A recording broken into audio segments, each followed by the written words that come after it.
Hello hello, j'espère que tu vas bien. Aujourd'hui, on se retrouve dans une nouvelle vidéo pour parler de soins et de belle peau. Comment avoir une belle peau? Ça a toujours été un sujet hyper important et hyper intéressant parce que c'est tellement complexe qu'on en apprend en fait tous les jours et il n'y a pas de recette miracle en fait pour avoir une belle peau. Il y a juste quelques principes à respecter et qu'il faut adapter en fait à son type de peau. Donc aujourd'hui, je ne vais pas du tout faire un cours sur le type de peau, le grain de peau, etc. parce que sinon cette vidéo durerait des heures. Je vais essayer de t'expliquer un petit peu les grands principes pour prendre soin de sa peau et pour avoir une plus jolie peau en tout cas, que je vais appliquer à mon cas parce que j'ai un type de peau qui est vraiment infernal et j'ai mis vraiment très longtemps à savoir comment m'en occuper et en fait tout simplement à en prendre soin. J'ai fait des catastrophes comme pas possible, je t'en parlerai vite fait tout à l'heure, mais je pense tenir à peu près le bon bout et je trouve que ma peau en ce moment n'est pas trop mal, même si j'ai quelques boutons sur le front, mais c'est un autre sujet, je t'en parlerai aussi tout à l'heure.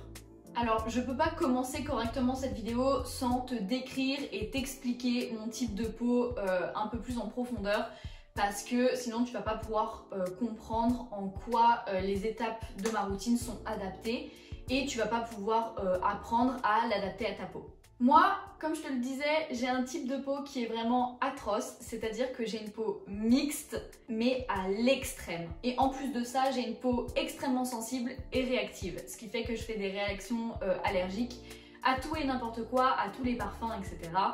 Donc c'est une galère pas possible. Alors qu'est-ce que c'est une peau mixte? Alors comme tu sais, il y a les peaux sèches, les peaux mixtes, les peaux grasses, pour faire une grosse généralité. La peau mixte, c'est une peau qui est extrêmement déshydratée généralement, donc qui est sèche, déshydratée, mais qui a des endroits qui graissent très vite. Donc on ne peut pas s'en occuper en la nourrissant et en l'hydratant à fond parce que sinon elle va devenir super grasse. Mais si on ne la nourrit pas assez et si on ne l'hydrate pas assez et qu'on traite juste l'excès de sébum, elle va devenir hyper irritée, hyper sèche, hyper déshydratée. C'est horrible. Moi, en l'occurrence, j'ai la zone T, là, qui graisse beaucoup, notamment les petites ailes du nez ici, et le reste des joues et les côtés du front qui sont hyper secs. Mais toute ma peau est hyper sensible et fait des réactions de ouf sur n'importe quoi. Elle est souvent hyper irritée en fait.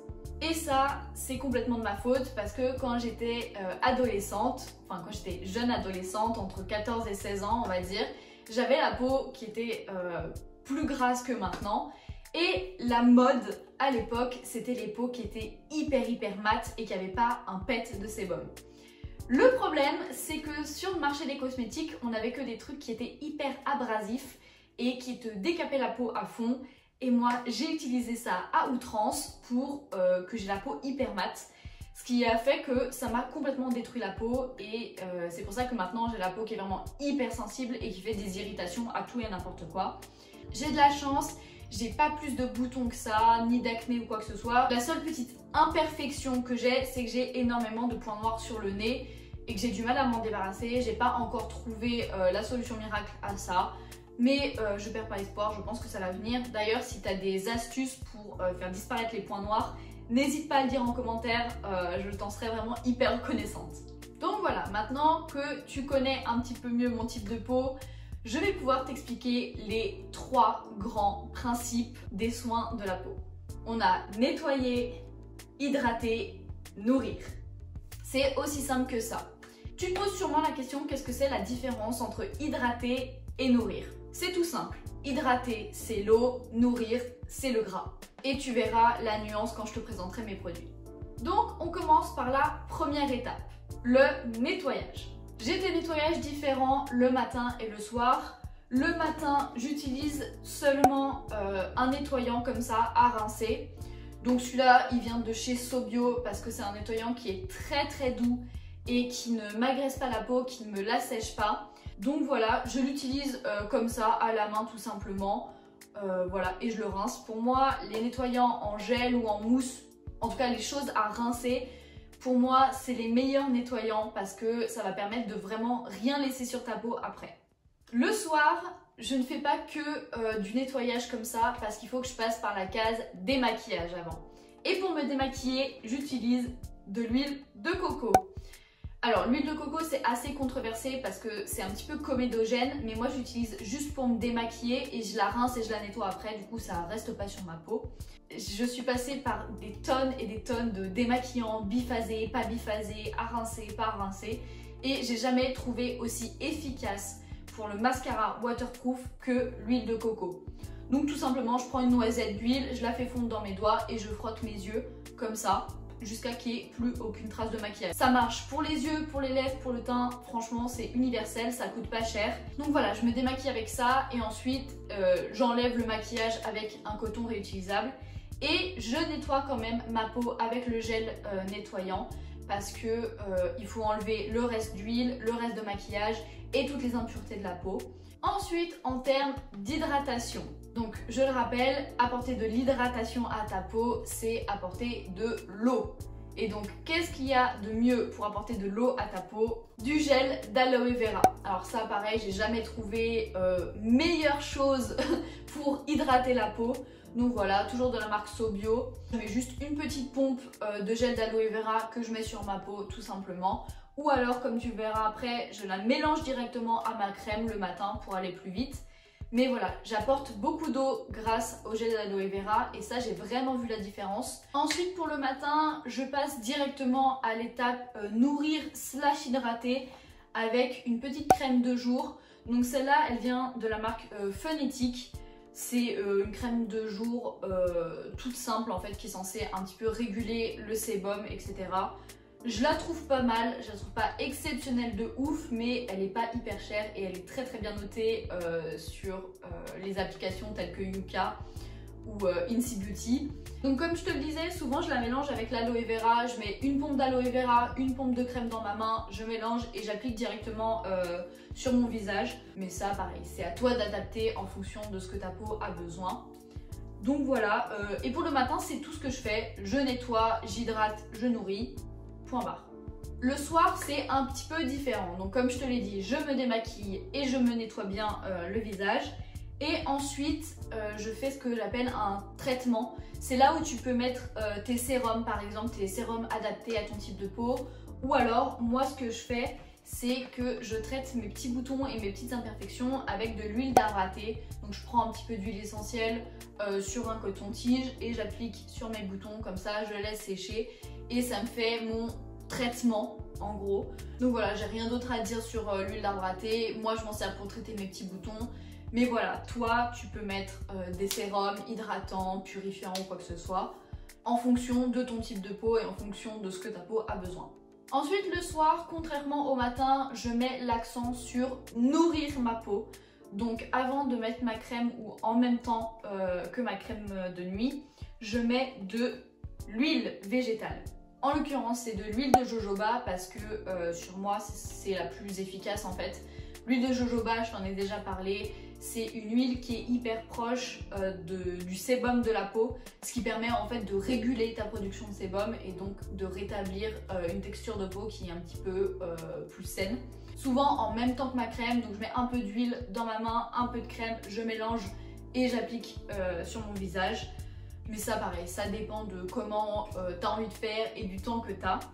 Et en parlant de crème, donc pour apporter hydratation et nourrir la peau en même temps, j'utilise la The Ordinary. Voilà, c'est la toute basique de leur marque. Franchement, elle est pas mal. Je la trouve pas hyper hydratante. Avant, je l'utilisais le matin et ça me convenait mieux. Pour le soir, je préfère des textures qui sont un petit peu plus riches. Mais ça, c'est personnel. Après, elle est pas mal, elle est pas très chère. Franchement, voilà, j'ai rien à dire de plus sur cette crème.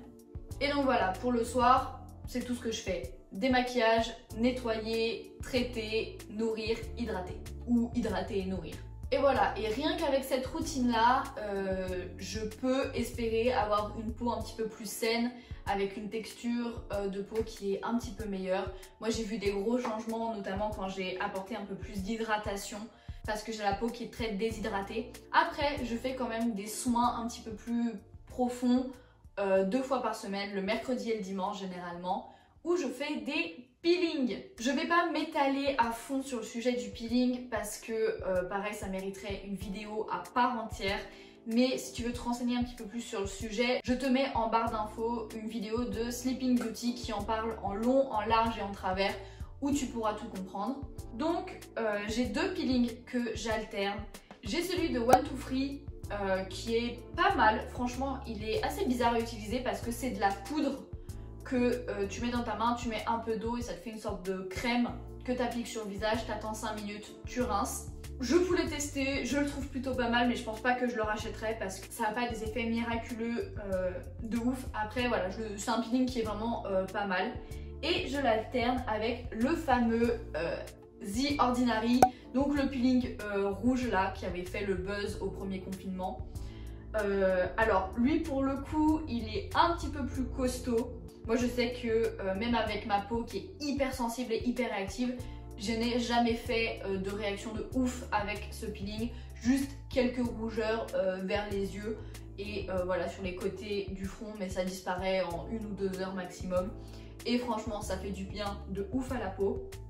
Juste pour expliquer un petit peu ce que c'est un peeling, ça va tout simplement permettre de régénérer ta peau, donc d'enlever les cellules mortes et donc de stimuler l'apparition de nouvelles cellules, tout simplement. Donc ça va permettre d'aider à réduire les boutons, les ridules, les taches et en fait tout ce qui constitue un petit peu les petites imperfections de notre peau. Après, quand j'ai le temps aussi, 1 à 2 fois par semaine, je fais des masques en fonction de comment je ressens ma peau. Est-ce qu'elle a besoin d'être un petit peu purifiée parce qu'elle est plus grasse que d'habitude? Ou au contraire, est-ce que j'ai besoin d'un masque nourrissant parce qu'elle est un petit peu plus sèche que d'habitude? Donc ici, je te présente juste de l'argile parce que c'est souvent ce que je fais des masques. En fait, je pense à faire des masques que quand ma peau est un petit peu plus grasse que d'habitude. Mais voilà, encore une fois, c'est à toi de personnaliser en fonction des besoins de ta peau sur le moment. Donc voilà, je t'ai présenté la dizaine de produits qui constituent ma routine et mes soins de la peau. Tu n'as pas à te calquer exactement sur ce que j'utilise, c'était juste pour illustrer les 3 grands principes que je t'ai présentés au début. Nettoyer, hydrater, nourrir. Qui pour moi, en fait, c'est fondamental. Maintenant, à toi, encore une fois, d'adapter à ton type de peau. Fais des tests, essaye des choses, vois comment ta peau elle réagit à certains trucs. Et il n'y a que toi qui va pouvoir te constituer une routine qui va te convenir. En fait, chaque peau est unique et donc chaque peau doit avoir un traitement et un soin unique tout simplement. Avant le mot de la fin, je voulais redire quelques mots sur les erreurs à ne pas faire du type décaper sa peau à fond en espérant qu'on n'aura plus de boutons. Franchement, c'est le truc à fuir et je pense que honnêtement, on passe tous par là quand on commence à avoir des petits boutons à l'adolescence ou quoi que ce soit.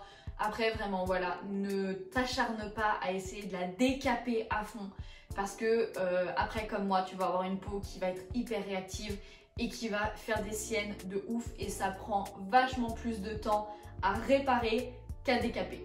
Donc voilà, je pense que j'ai fait largement le tour de tout ce que je voulais te présenter. Si jamais tu as des questions, des remarques ou que toi tu as une routine de soins qui te convient à fond et que tu veux partager, la barre de commentaires est ouverte, ça me ferait vraiment trop plaisir de te lire. Donc voilà, j'espère que cette vidéo t'a plu. N'hésite pas à liker, à commenter et surtout à t'abonner à la chaîne pour suivre toutes mes aventures. Ciao ciao!